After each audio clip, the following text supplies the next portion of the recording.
ఫ్లూటుడే news కి స్వాగతం.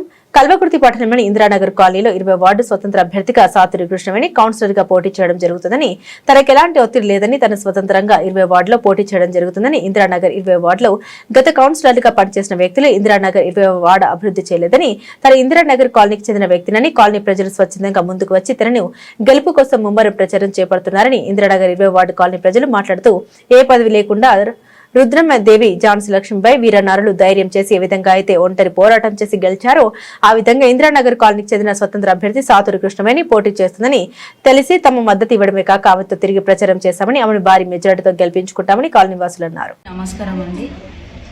నేను ఇందిరానగర్ నుంచి 20 నెంబర్ వార్డు నుంచి నేను పోటీ చేస్తున్నా.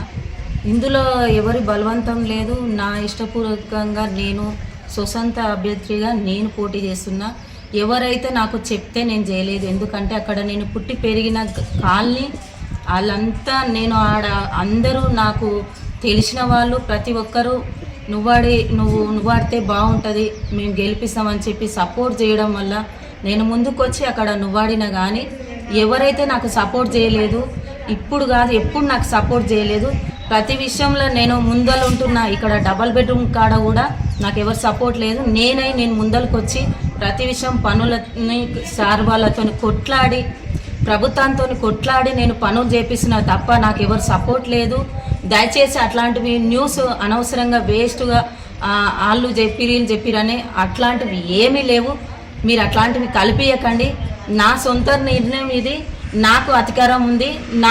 నేను సొంతంగా తీసుకున్న నిర్ణయం తప్ప ఇంకొకరిదైతే లేదు. సత్యం నేను ఒకటే కోరుకుంటున్నా, ప్రతి నాయకుడు వచ్చి ఇక్కడ ఓట్లు వేయించుకొని గెలిచి పోయి వాళ్ళ పనులు చేస్తున్నారు. కానీ ఆ కాలనీ మట్టుకు మారతలేదు.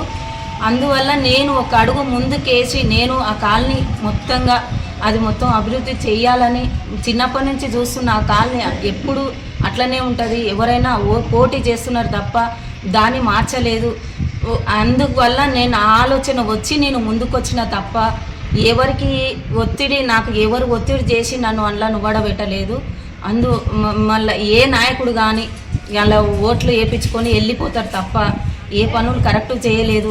నేను ప్రభుత్వంతో కొట్లాడి నేను పనులు చేపించి నేను ఇక్కడ అభివృద్ధి చేయాలని చెప్పేసి నాకు ఒకసారి ఛాన్స్ ఇస్తే నేను కూడా అక్కడ నువ్వాడి నన్ను గెలిపిస్తే నేను అక్కడ అన్ని పనులు దగ్గరుండి ప్రభుత్వంతో కొట్లాడి మరీ నేను పనులు చేపిస్తానని నన్ను కూడా ఒకసారి చూసి నాకు ఓటేయాలని ప్రజలను కోరుకుంటున్నా.